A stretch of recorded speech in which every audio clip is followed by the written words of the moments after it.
നിങ്ങളെല്ലാവരും കേട്ടിരിക്കുന്ന ഒരു ശാസ്ത്രശാഖയായിരിക്കും NLP, neuro linguistic programming എന്നത്. റിച്ചാർഡ് ബാൻഡ്ലർ ആൻഡ് ജോൺ ഗ്രൈൻഡർ എന്നീ രണ്ട് മഹത് വ്യക്തികൾ 1970-കളിൽ US സ്റ്റാർട്ട് ചെയ്ത ഒരു സൈക്കോളജിക്കൽ ബ്രാഞ്ചാണ് ഇത്. ഇതിനെ പലപ്പോഴും സ്യൂഡോ സയൻസ് ആണ് എന്ന് ഇൻ്റർനെറ്റിലും മറ്റ് സ്ഥലങ്ങളിലുമൊക്കെ ആൾക്കാർ പഴി പറയുമെങ്കിലും ഇത്രയും നമ്മുടെ മനുഷ്യ ജീവിതത്തിന് ഉപകരിക്കുന്ന ഒരു ശാസ്ത്രശാഖ ഇല്ല എന്ന് വേണം പറയാൻ. മറ്റു പല ശാസ്ത്രശാഖകളും ഇതുപോലെ ഉപകരിക്കുന്നുണ്ട്, പക്ഷേ സൈക്കോളജിയുടെ വിഭാഗത്തിൽ വരുമ്പോൾ ഇത് വളരെയധികം ഉപയോഗിക്കുന്ന ഒന്നാണ്. എന്താണ് ഈ NLP എന്ന് ചോദിച്ചു കഴിഞ്ഞാൽ, നമ്മുടെ അൺഡിസൈറബിൾ ആയിട്ടുള്ള ബിഹേവിയേഴ്സിനെ ഡിസൈറബിൾ ആയിട്ടുള്ള ബിഹേവിയേഴ്സ് ആയിട്ട് മാറ്റുന്ന ഒരു ശാസ്ത്രശാഖ കൂടിയാണ് NLP എന്ന് പറയുന്നത്. It's A science of communication എന്നുകൂടി അറിയപ്പെടുന്നുണ്ട്. ഇത് കൂടാതെ വളരെ മനോഹരമായിട്ട് മറ്റൊരു ടെർമിനോളജി ഉപയോഗിക്കുന്നത് ദ മാജിക് തെറാപ്പി എന്നുള്ളതാണ്. കാരണം നമ്മൾ സാധാരണ ഒരു കൗൺസിലിങ്ങിന് പോയി കഴിഞ്ഞാൽ കൗൺസിലേഴ്സ് ഒരുപാട് കാര്യങ്ങൾ ചോദിക്കും. ഇപ്പം നമുക്ക് ഡിസ്ക്ലോസ് ചെയ്യാൻ ആഗ്രഹമില്ലാത്തൊരു കാര്യമാണെങ്കിലും അവർ ചോദിച്ച് നമ്മളെ ബോറടിപ്പിക്കും.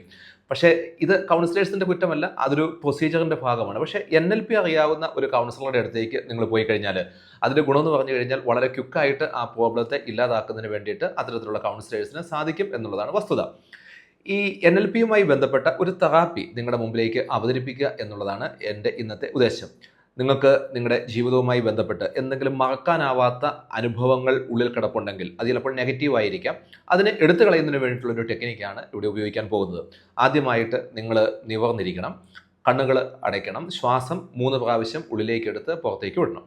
അതിനുശേഷം നിങ്ങൾ മറക്കണമെന്ന് ആഗ്രഹിക്കുന്ന ഒരു കാര്യം നിങ്ങളുടെ മുഖത്തിന് മുമ്പിലായിട്ട് കാണാൻ വേണ്ടിയിട്ട് ശ്രമിക്കുക. അത് ചിലപ്പോൾ കാണുന്ന ഒരു മൂവി ആയിട്ടായിരിക്കും കാണുക, അല്ലെങ്കിൽ ഒരു പിക്ചറായിട്ടായിരിക്കും കാണുക. മൂവി ആയിട്ടാണ് കാണുന്നതെങ്കിൽ അതിനെ ഒരു പിക്ചറായിട്ട് മാറ്റണം. അത് മുഖത്തിന് അടുത്തായിട്ടാണ് കാണുന്നതെങ്കിൽ കുറച്ച് അകലേക്ക് മാറ്റി വെക്കണം.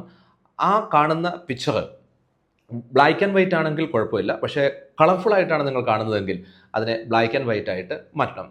അതിനുശേഷം നിങ്ങളുടെ നെഞ്ചിൽ ഏതെങ്കിലും ഒരു ഹെവിനെസ്, എന്തെങ്കിലും തരത്തിലുള്ള ഒരു വല്ലാത്ത വേദന ആ പിക്ചറുമായിട്ട് ബന്ധപ്പെട്ട് അനുഭവപ്പെടുന്നുണ്ടെങ്കിൽ ജീവിതത്തിൽ സംഭവിച്ച ഒരു നല്ല കാര്യം നിങ്ങൾ ഓർക്കുക.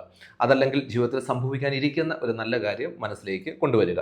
ഈ സമയത്ത് നിങ്ങളുടെ ചെവിയിൽ ഏതെങ്കിലും തരത്തിലുള്ള ശബ്ദം ആ പിക്ചറുമായി ബന്ധപ്പെട്ട് കേൾക്കുന്നുണ്ടെങ്കിൽ നിങ്ങൾക്ക് ഇഷ്ടപ്പെട്ട മറ്റൊരു മ്യൂസിക് സാവധാനം കേൾക്കുക. അതല്ലെങ്കിൽ നിങ്ങൾക്ക് ഏറ്റവും ഇഷ്ടപ്പെട്ട ആരെങ്കിലും ഒരാൾ സംസാരിക്കുന്നത് നിങ്ങൾ കേൾക്കുക.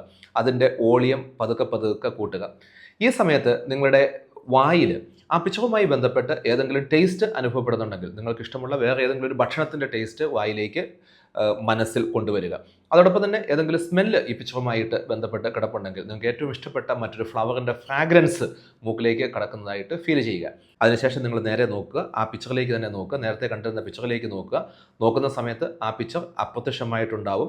ചിലരെ സംബന്ധിച്ചിടത്തോളം ആ പിക്ചർ അവിടെ നിൽപ്പുണ്ടാകും.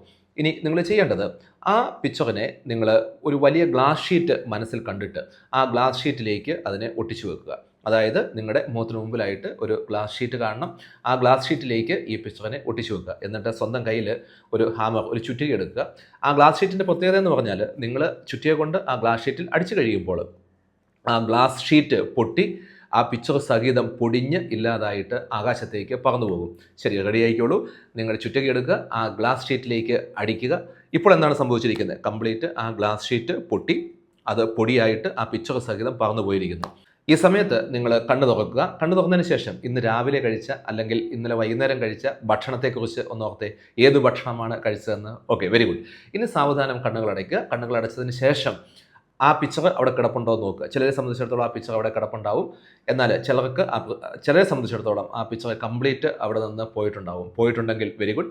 ഇനി ഇല്ല എങ്കിൽ ഒന്നുകൂടി ഈ ഒരു പ്രാക്ടീസ് സ്റ്റാർട്ട് ചെയ്യുക. നിങ്ങൾ മറക്കണമെന്ന് ആഗ്രഹിക്കുന്ന ആ പിക്ചർ അവിടെ നിന്ന് പോകും. ഇവിടെ സംഭവിക്കുന്നത് എന്താണെന്ന് ചോദിച്ചു കഴിഞ്ഞാൽ, നമ്മുടെ മെമ്മറിയിൽ കാര്യങ്ങൾ സേവ് ചെയ്യപ്പെടുന്നത് 5 തരത്തിലാണ്. ഒന്നെങ്കിൽ അത് വിഷ്വലായിട്ട്, പിക്ചറായിട്ട്, അതല്ലെങ്കിൽ ഓഡിറ്ററി ആയിട്ട്, ശബ്ദമായിട്ട്, കൈനസ്തെറ്റിക് ആയിട്ട്, ഫീലായിട്ട്, അതല്ലെങ്കിൽ ഓൾഫാക്ടറി, സ്മെല്ലായിട്ട്, അതല്ലെങ്കിൽ ഗസ്റ്റേറ്ററി, ടേസ്റ്റ് ആയിട്ട്. ഇങ്ങനെയായിരിക്കും നമ്മുടെ മെമ്മറിയിൽ പിക്ചറുകൾ പതിയുക. ആ പിക്ചറുകൾ നെഗറ്റീവായിട്ടാണ് പതിയുന്നതെങ്കിൽ ആ പിക്ചറുകളെ എടുത്തു കളയുന്നതിന് വേണ്ടിയിട്ട് നമുക്ക് സാധിക്കണം. അങ്ങനെ എടുത്തു കളഞ്ഞെങ്കിൽ മാത്രമേ ഒരു ഡിസോസിയേഷനിലേക്ക് നമ്മൾ പോവുകയുള്ളൂ. അല്ലെങ്കിൽ ആ പിക്ചറുകൾ നമ്മളുമായിട്ട് അസോസിയേറ്റ് ചെയ്ത് കിടക്കുകയും ആ പിക്ചറുകൾ എപ്പോഴും നമുക്ക് പ്രശ്നങ്ങൾ ഉണ്ടായിക്കൊണ്ട് ഇരിക്കുകയും ചെയ്യും.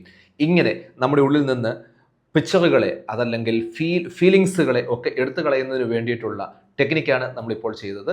അങ്ങനെ നമുക്ക് ഏതെങ്കിലും മറക്കാനാവാത്ത അനുഭവങ്ങളിൽ നിന്ന്, അത് നെഗറ്റീവ് ആണെങ്കിൽ അതിൽ നിന്ന് ഡിസോസിയേറ്റ് ചെയ്ത് നമ്മുടെ ജീവിതത്തിൽ കുറച്ചും കൂടി നല്ലൊരു അവസ്ഥ ക്രിയേറ്റ് ചെയ്യുവാൻ തീർച്ചയായിട്ടും നമുക്ക് സാധിക്കും. ഹാപ്പിനെസ് നേടിയെടുക്കാൻ നമുക്ക് സാധിക്കും. അതിന് കഴിയട്ടെ. ഈ ടെക്നിക്ക് ആവുന്നത്ര പ്രയോജനപ്പെടട്ടെ എന്ന് ആശംസിക്കുന്നു. താങ്ക്